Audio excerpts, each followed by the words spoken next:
এবারে নিরাপত্তা ব্যবস্থা আসলে কতটা? কারণ আমরা এর আগে দেখেছি মাহফুজ আলমের উপর যেভাবে আক্রমণের ঘটনা ঘটেছে, ডক্টর ইউনূস যাচ্ছেন, সাথে রাজনৈতিক নেতৃত্বরা যাচ্ছেন, আরও যাচ্ছেন নিশ্চয়ই সফরসঙ্গীরা। কেমন নিরাপত্তা ব্যবস্থা? এখানে দুটি বিষয়। প্রথমত বিষয়, একটি দেশের রাষ্ট্রপ্রধান যখন আরেকটি দেশে যান, তখন সেই রাষ্ট্রপ্রধান বা রাষ্ট্রের গুরুত্বপূর্ণ ব্যক্তিদের নিরাপত্তা দেওয়ার ব্যবস্থাটা সেই দেশের সরকার করে থাকেন। তো বাংলাদেশের যেহেতু একটা ঐতিহ্য আছে যে বাংলাদেশের রাষ্ট্রপ্রধান যখন বিশেষ করে উত্তর আমেরিকায়, বিশেষ করে আপনার আহ, মার্কিন যুক্তরাষ্ট্রে আসেন, তখন সেইখানের যে বিরোধী মত থাকেন, বিরোধী রাজনীতি থাকেন, তারা একটা বিক্ষোভ করে থাকেন, বিক্ষুব্ধতা প্রকাশ করে থাকেন। তো মার্কিন যুক্তরাষ্ট্রে বিরোধী পক্ষ বিক্ষুব্ধ হবেন, তারা ক্ষোভ প্রকাশ করবেন, এটা খুব স্বাভাবিক একটা ব্যাপার। এই জায়গাটা নিয়ে বিশেষ নিরাপত্তার কোনো ব্যাপার থাকার কথা নয়, কিন্তু বিশেষ নিরাপত্তার একটি ব্যাপার তৈরি হয়েছে, সেটি হচ্ছে মত প্রকাশ করা, প্রতিবাদ করা, বিক্ষুব্ধ হওয়া, সেটা প্রকাশ করাটা, এটা যেহেতু এখানকার রেওয়াজ, এখানকার প্রেসিডেন্ট সারা পৃথিবী পরিচালনা করেন, কিন্তু তার বিরুদ্ধেও এখানে তার সামনে প্রকাশ্যে যে কেউ প্রতিবাদ করতে পারে, যে কেউ তাকে যে কোনো কিছু বলে উপাধি দিতে পারেন, কয়েকদিন আগের ঘটনা আমরা দেখেছি। তো এটা স্বাভাবিক, ডক্টর ইউনূসের বিরুদ্ধে প্রতিবাদ হবে, এটা আমাদের জায়গা থেকে যদি বলেন, প্রশাসনের দূতাবাসের পক্ষ থেকে, কনসুলেটের পক্ষ থেকে, পার্মানেন্ট মিশনের পক্ষ থেকে কোনো আপত্তি নাই, কোনো বাধা দেওয়ার ব্যাপার নাই।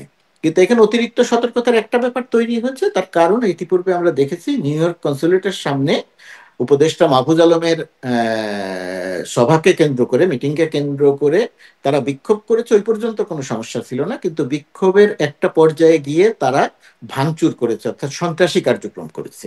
যেহেতু ভাঙচুর করেছে, যেহেতু সন্ত্রাসী কার্যক্রম করেছে, সেই কারণে দূতাবাসের পক্ষ থেকে, কনসুলেটের পক্ষ থেকে, পার্মানেন্ট মিশনের পক্ষ থেকে আমরা যুক্তরাষ্ট্র সরকারের যতগুলো সংস্থা আছে, সবগুলো সংস্থার কাছে এই বিষয়গুলো উল্লেখ করে আমরা নিরাপত্তা নিশ্চিত করার অনুরোধ করেছি লিখিতভাবে, এবং তারা আমাদেরকে আশ্বস্ত করেছেন যে তারা পুরো বিষয়টি, সবগুলো বিষয়ে দেখবেন।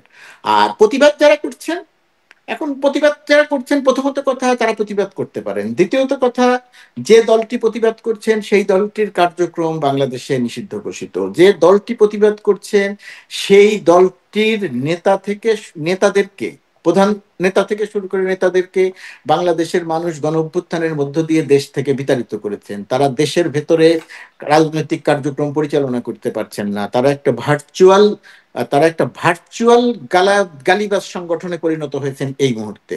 সুতরাং তারা মার্কিন যুক্তরাষ্ট্রে ডক্টর ইউনূস বা সেই সরকারের এগেনস্টে বিক্ষোভ করবেন, এটাকে আমরা স্বাভাবিকভাবেই দেখতে চাই। কিন্তু যদি ভাঙচুর বা সন্ত্রাসী কার্যক্রম করা হয়, তাহলে আমরা যুক্তরাষ্ট্র সরকারের কাছে যে অনুরোধ করেছি, আমার ধারণা যে যুক্তরাষ্ট্র সরকার যথেষ্ট সচেতন আছে। কনসুলেটে যে হামলা হয়েছিল, কনসুলেটের প্রতিবাদ নিয়ে আমাদের কোনো বক্তব্য ছিল না। নিউ ইয়র্ক কনসুলেটে প্রতিবাদকে আমরা স্বাগত জানিয়েছিলাম, কিন্তু যেহেতু ভাঙচুর হয়েছে, যেহেতু সন্ত্রাসী কার্যক্রম হয়েছে, সেই কারণে আমরা ভিডিও ফুটেজ দেখে যুক্তরাষ্ট্রের যারা এই সমস্ত উইং আছেন, যারা এটা দেখেন, তাদের কাছে আমরা তদন্ত করে দোষীদের বিরুদ্ধে ব্যবস্থা নিতে বলেছি।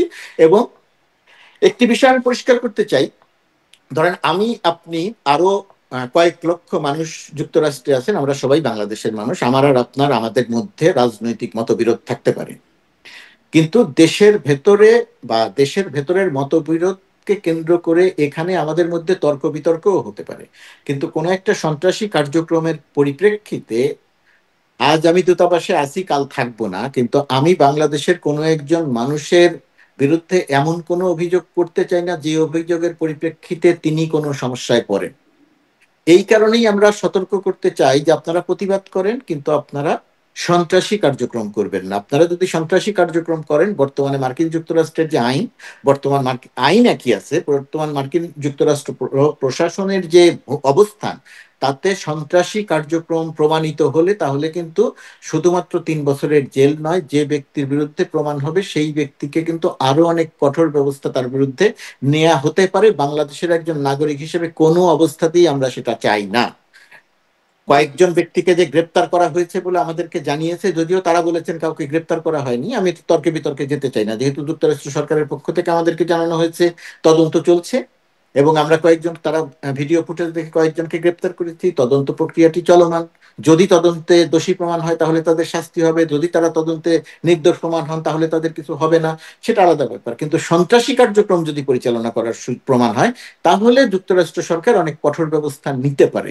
আমি খুব দূতাবাসের খুব ক্ষুদ্র একটা জায়গার থেকে সুদূর দেশ অনুরোধ করতে চাই যে আপনারা প্রতিবাদ করেন, বিক্ষোভ করেন, কিন্তু সন্ত্রাসী কর্মকাণ্ড করবেন না। তাহলে কিন্তু আমাদের যুক্তরাষ্ট্র সরকারের কাছে অনুরোধ করতে হবে এবং যুক্তরাষ্ট্র সরকার আইন অনুযায়ী ব্যবস্থা আপনি নেবেন। আপনি সেই আহ্বান জায়গা করছেন, থেকে সাথে আমাদের একটা কিছু করার হুঁশিয়ারি থাকবে বার্তাও না। আছে।